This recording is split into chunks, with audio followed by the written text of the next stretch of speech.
विदेशी दामाद का पहला दिन। सुधीर और संतोष की बुआ रजनी का सुधाकर को फोन आता है। हेलो। अरे दीदी प्रणाम, कैसी हो आप? तीर्थ यात्रा से कब आई? अरे सुधाकर मैं ठीक हूँ, वो सब छोड़ो। हमारी बिट्टी है ना, मेरी बेटी। क्या दीदी आप भी, हमारी बिटिया बड़ी हो गई है, उसका इतना अच्छा नाम है सुहानी, लेकिन नहीं, आप आज भी उसे बिट्टी बिट्टी करके ही बुलाती हो। उसका क्या? सुधाकर मैंने तुम्हें नहीं बताया था क्या कि हमारी सुहानी को एक लड़का पसंद आया है और उन्होंने शादी भी कर ली है। हाँ हाँ, हमारी सुहानी को शादी की बड़ी जल्दी हो गई थी, वो हमारे आशीर्वाद के लिए भी नहीं रुकी। अब क्या करे, लड़का अच्छा काम काज करता था, रिश्ता अच्छा था। हम विदेश पहुंचते तब तक तो हाथ से रिश्ता छूट जाता, इसलिए सुहानी ने जल्दी जल्दी में शादी कर ली। लेकिन वो सब बातें करने का भी वक्त नहीं है। हमारे दामाद जी कुछ काम से मुंबई आए थे और अब वो हम सब लोगों से मिलना चाहते हैं। मैं पिछले 2 महीनों से तीर्थ यात्रा पर थी, पता नहीं मेरे घर का क्या हाल हुआ होगा। और वो ना अभी 1 घंटे में आ रहे हैं, इसलिए मैंने उन्हें तुम्हारे घर का पता दिया है। थोड़ी देर में वो पहुंचते ही होंगे। उनका ना जंगी स्वागत करो। अभी कुछ देर में मैं भी पहुंचती हूँ वहाँ। लेकिन देखो, विदेशी दामाद हमारे घर पहली बार आ रहा है, उनके स्वागत में एक आने की भी कसर नहीं रहनी चाहिए। हमारी इज्जत का सवाल है भाई, जितना चाहिए उतना खर्चा करो। लेकिन आज तक किसी भी दामाद का इस तरह का स्वागत नहीं हुआ होगा। ऐसा स्वागत हमारे दामाद का होना चाहिए। अरे दीदी आप चिंता ना करो, आप क्या पूरे मोहल्ले वाले देखते रह जाएंगे, ऐसा स्वागत करेंगे हम हमारे दामाद का। आप बिल्कुल निश्चिंत हो जाइए और आराम से यहाँ आइए, तब तक हम सारी तैयारियाँ कर लेते हैं। आखिरकार हमारे गांव में पहली बार विदेशी दामाद आ रहा है भाई। ऐसा नज़ारा होगा ना स्वागत का कि दामाद फिर से विदेश जाना ही भूल जाएगा। अरे अरे ऐसा कुछ मत करो, सुहानी अभी भी विदेश में ही है, दामाद को यहाँ रख कर क्या करेंगे? अरे दीदी मैं तो मजाक कर रहा था, मेरा मतलब है कि हम अच्छे से स्वागत करेंगे, हमारे दामाद जी खुश हो जाएंगे। आप भी जल्दी आ जाइए। रजनी से बात होने के बाद सुधाकर काफ़ी खुश हो जाता है। अरे बैठे क्या हो सब लोग, उठो जल्दी। देखो उस कोने में कितनी गंदगी फैली हुई है, घर की दीवारों पर कितने कीड़े मकोड़े हैं। जल्दी जल्दी घर की साफ़ सफाई करना शुरू कर दो। 1 घंटा, सिर्फ 1 घंटा है हमारे पास, 1 घंटे में वो आ जाएंगे। क्या हो गया पापा आपको अचानक? अभी तो आराम से कमरे में बैठकर नाश्ता कर रहे थे, अचानक से आपको हमारा घर इतना गंदा क्यों लगने लगा? और किसके लिए 1 घंटा? कौन आएगा 1 घंटे में? भैया आप इतने उतावले हो रहे हो जैसे कोई प्राइम मिनिस्टर या होम मिनिस्टर आ रहे हैं। ऐसा ही कुछ समझ लो भाई, या फिर उससे भी खास मेहमान आ रहे हैं। रजनी दीदी की बेटी बिट्टी, मेरा मतलब है कि हमारी सुहानी दीदी ने बताया था कि सुहानी ने विदेशी लड़के से शादी कर ली है। हाँ वो तो पता है। तो सुहानी का विदेशी पति मतलब कि हमारा विदेशी दामाद आ रहा है। अरे बेवकूफ़ो, बैठे क्या हो, जल्दी जल्दी हाथ चलाओ, हमें विदेशी दामाद का जंगी स्वागत करना है। देखो मैंने दीदी को ज़बान दी है, स्वागत में कोई कमी नहीं रहेगी। और आखिरकार सुहानी के ससुराल में सुहानी के मायके का इज्जत का सवाल है भाई, मतलब रजनी दीदी के इज्जत का सवाल है। और रजनी दीदी की इज्जत मतलब हमारी इज्जत। हमारा विदेशी दामाद खुश हो जाना चाहिए, बस फिर चाहे कितना भी खर्चा क्यों ना हो जाए। सुधाकर सबको बता ही रहा था कि विदेशी दामाद उनके घर आ रहा है। तभी सुधाकर की पत्नी स्मिता खुशी से झूम उठती है और घर के दरवाजे से बाहर जाने लगती है। उसे देखते हुए सुधाकर कहता है, अरे सुधीर की माँ, घर में मेहमान आ रहे हैं, मैं सबको बोल रहा हूँ कि हमें घर साफ करना है, सजावट करनी है, और आप बाहर जा रही हो। अरे मैं मोहल्ले में जा रही हूँ, अब मैं मोहल्ले में जाकर हर किसी को बोलूँगी हमारे घर पर दामाद आ रहे हैं। और सिर्फ दामाद नहीं, NRI विदेशी दामाद आ रहा है। वो हमारी पड़ोसन शर्मा हमारे सामने कितना गुणगान गाती है उसके उस गवर्नमेंट जॉब वाले दामाद का। ज़रा उन्हें भी तो पता चले हमारा दामाद कौन है और कहाँ से आ रहा है। फिर देखो कैसे मोहल्ले वाले हमारे दामाद से मिलने के लिए गर्दी करेंगे।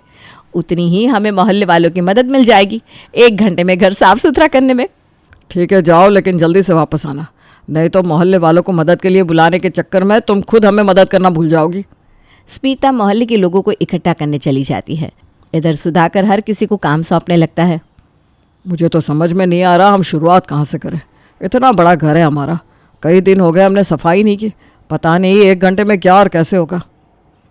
मैं तो हमारे विदेशी दामाद को देखने के लिए बड़ी एक्साइटेड हूँ, न जाने कितना सुंदर होगा। संतोष के पापा विदेशी दामाद बहुत ज़्यादा गोरा होगा, बड़े महल में रहता होगा, अच्छे अच्छे पकवान खाता होगा। ओ माय गॉड, विदेशी दामाद के आने की खबर से ही मेरा दिमाग ना पागल हो गया है। पता नहीं उसे देखने के बाद मेरा क्या हाल होगा। और सपनों की महारानी, सपनों से बाहर आओ। अगर विदेशी दामाद को देखना है, उससे बातें करनी है, तो पहले उसका स्वागत तो करना होगा। और स्वागत के लिए स्वागत की तैयारियाँ। नहीं तो हमारा विदेशी दामाद हमारे घर का हाल देखकर दरवाजे से ही भाग जाएगा। जब देखो तो मुझे ताने मारते रहते हो, मेरी क्या गलती है अब? मैं हूँ दामाद से मिलने के लिए एक्साइटेड तो हूँ। मैंने किसी भी विदेशी को आज तक असल में देखा नहीं, बस फिल्मों में ही देखा है।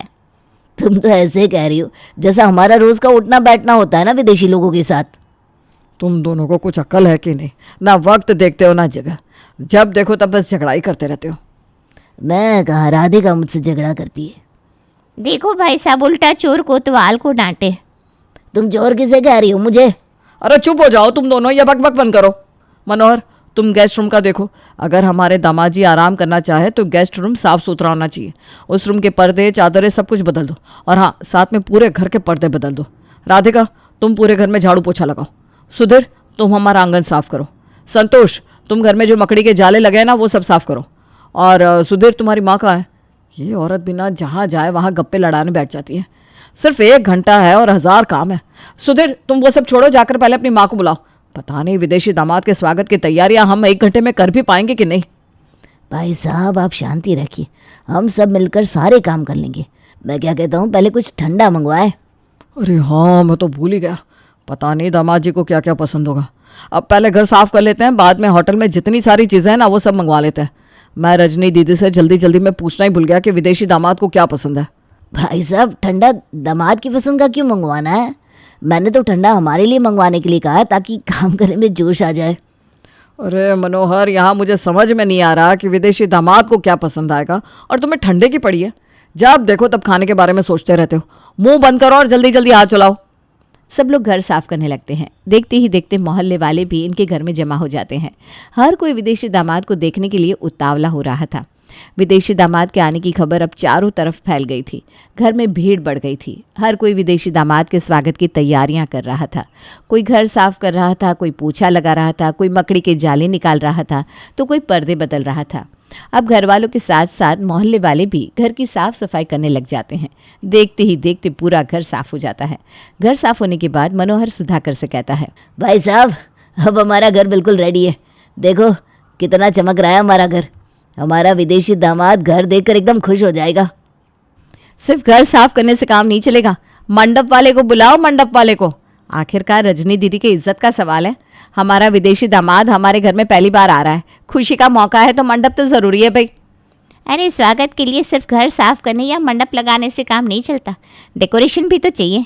हम एक काम करते हैं, पूरे घर में गुब्बारे का डेकोरेशन करते हैं। मैंने फिल्मों में देखा है, विदेशी लोगों को ना गुब्बारे बड़े पसंद होते हैं। सुधीर, संतोष, जाओ जाकर जल्दी से गुब्बारे और जो भी डेकोरेशन के लिए लगता है वो सब कुछ लेकर आओ। हाँ, और ढेर सारे फूल भी लेकर आना। जब दामाद जी घर में आएंगे तब हम उन पर फूल बरसाएंगे। सबसे खास बात तो रह गई। क्या? अरे पटाखे। विदेशी दामाद हमारे घर पहली बार आ रहा है, सिर्फ फूलों से उसका स्वागत थोड़ी ना करेंगे। पटाखे, बैंड बाजा, डीजे, ऐसा कुछ हटके होना चाहिए। वैसे भी मैंने सुना है विदेशी लोगों को गाने सुनना बड़े पसंद है। अगर हम ऐसे ही गंवारों की तरह उन पर सिर्फ फूल डालेंगे तो फिर उन्हें लगेगा कि हमारे पास पैसे नहीं है ज़्यादा खर्च करने के लिए, या फिर उन्हें ऐसा भी लग सकता है कि हमने उनका स्वागत करने में कंजूसी कर दी। और अगर बुआ जी को पता चला कि उनका दामाद हमारे स्वागत से खुश नहीं हुआ तो सोचो बुआ जी कितना गुस्सा हो जाएंगी। पापा, संतोष सही कह रहा है। स्वागत में फूलों के साथ साथ पटाखे, डीजे, ये सब भी होना चाहिए, लेकिन खर्चा थोड़ा ज़्यादा होगा। अरे बेवकूफ़ हो तुम लोग। तुम्हें खर्चे की चिंता करने के लिए किससे कहा है? हमें स्वागत के देसी तरीके पता है, लेकिन स्वागत में जो भी विदेशी लोगों को पसंद है, मतलब कि कोई मॉडर्न तरीके जो तुम्हें पता होंगे, वही सब करो। खर्चे की चिंता बिल्कुल मत करो। मैं बैठा हूं ना यहाँ, खूब खर्चा करो, लेकिन स्वागत ज़बरदस्त होना चाहिए। संतोष, सुधीर, जाओ जल्दी से डीजे वाले को बुला लाओ। सुधीर और संतोष वहाँ से चले जाते हैं। मनोहर सुधीर की पत्नी प्रीति से कहता है, बहू, हमारे आंगन में एक मस्त बढ़िया रंगोली बनाओ। वैसे तो तुम अच्छी रंगोली बनाती हो, लेकिन आज कुछ अलग बनाओ। हमारा विदेशी दामाद देखकर एकदम खुश हो जाना चाहिए। हाँ पापा जी, मैं अभी रंगोली का डिब्बा लेकर आती हूँ। अरे बहू, डिब्बे से क्या होगा। मनोहर, जाओ पास में जो किराने वाला है ना, उससे एक रंगोली की बड़ी गोनी लेकर आओ। बहू, मोहल्ले की औरतों के साथ मिलकर सिर्फ हमारे आंगन में ही नहीं, बल्कि हमारे मोहल्ले का जो बड़ा गेट है वहाँ से लेकर हमारे घर तक अच्छी रंगोली बनाओ, और रंगोली अच्छे अच्छे रंगों से सजाओ। जी पापा जी। मनोहर, वो देखो फूल वाला आ गया। बाहर से अंदर से हर तरफ फूलों की सजावट करो। फूलों की माला घर पर डाल दो। रंग बिरंगी फूलों से हमारा घर एकदम चमक जाना चाहिए। फूल कम पड़े तो और ले आना, लेकिन सजावट में कमी नहीं रहनी चाहिए। आप चिंता मत करना भाई साहब, मैं अपने हाथों से एकदम बढ़िया सजावट करता हूँ। आखिरकार हमारा विदेशी दामाद आने वाला है भाई। घर की साफ सफाई करने के बाद सुधाकर और बाकी सारे लोग, यहाँ तक कि मोहल्ले वाले भी घर की सजावट करने लगते हैं। देखते ही देखते पूरा घर फूलों की मालाओं से भर जाता है। मोहल्ले के दरवाजे से लेकर घर के दरवाजे तक बड़ी बड़ी रंगोलियाँ निकाली जाती हैं। विदेशी दामाद को प्रभावित करने के लिए घर के पर्दे, चद्दरें सब बदल दिया जाता है। मंडप वाला आकर घर के आंगन के सामने मंडप लगा देता है। डीजे वाला भी आंगन तक पहुंच जाता है। विदेशी दामाद को खुश करने के लिए एक से एक नुस्खे आजमाए जा रहे थे। हर कोई कुछ न कुछ अलग सुझाव दे रहा था। घर साफ करने से लेकर सजावट करने तक मोहल्ले वालों ने भी काफ़ी मदद की थी। घर की सजावट हो जाने के बाद सुधाकर राधिका और स्मिता से कहता है, स्मिता और राधिका सुनो, बाकी सब तो अच्छे से हुआ है। अब घर साफ हो गया, घर की सजावट भी हो गई, लेकिन सिर्फ इतने से काम नहीं चलेगा। हमें तो अब पता नहीं हमारे विदेशी दामाद को क्या पसंद आता है, तो जल्दी जल्दी हाथ चलाओ। और इतने कम समय में अब घर में तो कुछ बनेगा नहीं। एक काम करो, तुम दोनों मिलकर अलग अलग पकवानों की लिस्ट बनाओ और मिठाइयों की भी। लिस्ट बनने के बाद संतोष और सुधीर को दे देना, वो दोनों जाकर होटल से सब कुछ ले आएंगे। उसके बाद घर में 1-2 व्यंजन बना देना। सोचो अगर हमारे विदेशी दामाद को पता चल गया कि ये सब हमने होटल से मंगवाया है और उन्होंने घर का कुछ खाने की जिद कर ली, तो इतना सब कुछ करने के बाद छोटी सी चीज़ में हमसे गलती नहीं होनी चाहिए। खाने के कम से कम 1-2 व्यंजन हमारे घर में बने रहेंगे तो हम उन्हें दे पाएंगे। बाकी सब तो हम बाहर से मंगवा रहे हैं। भाई साहब, आप जो कह रहे हैं वो ठीक है, लेकिन मैं क्या कहती हूँ, हम सिर्फ मीठे व्यंजन ही बाहर से मंगाते हैं। हम दोनों हैं ना, अब मोहल्ले की औरतें भी तो मदद कर रही हैं। हम सब मिलकर खाना घर में ही बनाते हैं। बाहर से मंगाए तो उस खाने में इतना स्वाद थोड़ी ना होगा। घर का खाना होता है। ठीक है भाई, तुम्हें जो अच्छा लगे वो सब कुछ कर देना, चाहे जैसे भी हो, बस हमारा विदेशी दामाद खुश होना चाहिए। मैं नहीं चाहता कि उसके स्वागत में कुछ कमी रह जाए। राधिका और स्मिता मोहल्ले की सारी औरतों के साथ मिलकर खाना बनाने लगती हैं। सुधीर और संतोष बाहर जाकर मीठे व्यंजन होटल से ले आते हैं। देखते ही देखते विदेशी दामाद के स्वागत की सारी तैयारियां हो जाती हैं। सारी औरतें मिलकर विदेशी दामाद के लिए एक से बढ़िया एक पकवान बनाती हैं। उसके बाद सब लोग अपने हुलिया ठीक करने चले जाते हैं, क्योंकि पिछले 1 घंटे से सब काम कर रहे थे, सबके कपड़े गंदे हो गए थे। अच्छे कपड़े पहनकर मेकअप करके सब लोग विदेशी दामाद के स्वागत के लिए एकदम तैयार खड़े रहते हैं। तभी पड़ोसन मिसेस शर्मा जोर से चिल्लाती है, अरे आ गया, हमारे मोहल्ले का विदेशी दामाद आ गया। और डीजे वाले, जरा डीजे तो बजाओ। श्रीमती शर्मा की आवाज़ सुनते ही सुधाकर, मनोहर, बाकी सारे परिवार वाले, यहाँ तक कि मोहल्ले वाले भी एकदम पागल हो जाते हैं। कोई अपने हाथों में फूल लेता है, कोई पटाखे लगाता है। वहीं स्मिता अपने हाथों में आरती की थाली लेती है और राधिका नज़र उतारने का सामान। उतने में ही एक हैंडसम लड़का मोहल्ले के अंदर एंट्री करता है। उसके एंट्री करते ही डीजे के गाने बजने शुरू हो जाते हैं। आइए आइए दामाद जी, आपका आपके ससुराल में स्वागत है, स्वागत। बच्चों पटाखे बजाओ। अरे तुम लोग क्या देख रहे हो? अरे भाई हमारा दामाद आया है, ये सारे फूल उनके स्वागत के लिए तो मंगवाए। स्वागत करो, विदेशी दामाद का स्वागत करो। ये फूलों की पंखुड़ियाँ दामाद पर डालो। डीजे के गाने बजते हैं, पटाखे फूटते हैं, फूलों की पंखुड़ियाँ का दामाद पर वर्षाव होता है। हर कोई विदेशी दामाद का स्वागत करने में जुट जाता है। जैसे ही विदेशी दामाद दरवाजे पर आता है, दोनों साथ मिलकर दामाद की आरती उतारने लगती हैं। आइए पधारिए विदेशी दामाद जी। आपका आपकी ससुराल में स्वागत है। भगवान आपको हर एक बुरी नज़र से बचाए। राधिका और स्मिता दामाद की आरती उतारते हैं और नज़र भी। फिर सब लोग दामाद के हाथों को पकड़कर उन्हें सोफे पर बिठा देते हैं। उनके सामने कोई जूस लेकर आता है तो कोई लस्सी। देखते ही देखते पूरा डाइनिंग टेबल अलग अलग व्यंजनों से लोग भर देते हैं। कोई दामाद का कुछ सुनता ही नहीं, हर कोई दामाद को पेड़े, रसगुल्ला, गुलाब जामुन ये सब खिलाने में लग जाते हैं। यहाँ दामाद की अच्छी खासी खातिरदारी चल रही थी, तभी अचानक से वहाँ बुआ जी आ जाती हैं। बुआ जी को देखकर सुधीर कहता है, अरे ये देखो बुआ जी भी आ गई। देखिए बुआ जी, दामाद जी के स्वागत का हमने क्या माहौल बनाया है। आपने जो कुछ भी पापा से कहा था उससे बढ़िया तैयारी कर ली है हमने। कम से कम समय में स्वागत की तैयारी की है। हाँ भाई, करेंगे ही ना। मैंने दीदी को ज़बान जो दी थी, दीदी को भी पता है कि मैं ज़बान का कितना पक्का हूँ। देखिए दीदी, घर भी कितना साफ़ सुथरा किया है। मोहल्ले के दरवाजे से लेकर घर के दरवाजे तक रंगोलियाँ बनाई है। मंडप, डीजे, पटाखे, किसी चीज़ की कमी नहीं छोड़ी हमने स्वागत में। हाँ, आपने तैयारियाँ तो अच्छी की है, लेकिन दीदी अब आप ये लेकिन वेकिन सब छोड़ो। हमने हमारा काम अच्छे से कर दिया है। ये फूलों की माला मैंने खुद लगाई है हमारे विदेशी दामाद के स्वागत के लिए। अरे लेकिन दामाद कहाँ है? उनका आना तो कैंसिल हो गया था। उन्हें कुछ अर्जेंट काम आ गया था। उन्होंने मुझे फ़ोन करके बताया, लेकिन मेरे फ़ोन की बैटरी चली गई थी तो मैं तुम्हें बता नहीं पाई। वो आज नहीं कल आने वाले हैं। ये कैसा मजाक है दीदी? आप कह रही हो कि दामाद जी का आना कैंसिल हो गया था, लेकिन ये देखो हमारे विदेशी दामाद जी हमारे घर के सोफे पर बैठे हैं। वो देखो। सोफे पर बैठे हुए लड़के को रजनी गौर से देखती है और उसके सामने जाकर खड़ी हो जाती है। अरे ये कौन है? अरे दीदी, अपने दामाद का चेहरा आप खुद भूल गई।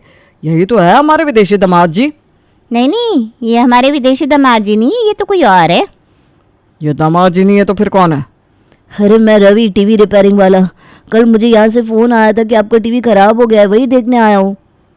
जब ये लोग तुम्हारा दामाद समझकर स्वागत कर रहे थे तब तुमने ये बात क्यों नहीं बोली? तुम्हारे मुंह में शब्द अटक गए थे क्या? अरे आंटी, मुंह में शब्द नहीं लेकिन रसगुल्ले अटक गए थे। जब मैं यहाँ आया तो ज़ोर ज़ोर से डीजे के गाने बजाने शुरू हो गए। इन लोगों ने मेरी एक बात नहीं सुनी। घर में आते ही मेरे मुंह में रसगुल्ले, गुलाब जामुन सब डाल दिया और मेरा मुंह बंद कर दिया। फिर बताओ आंटी जी, मैं कैसे बताता इन लोगों को?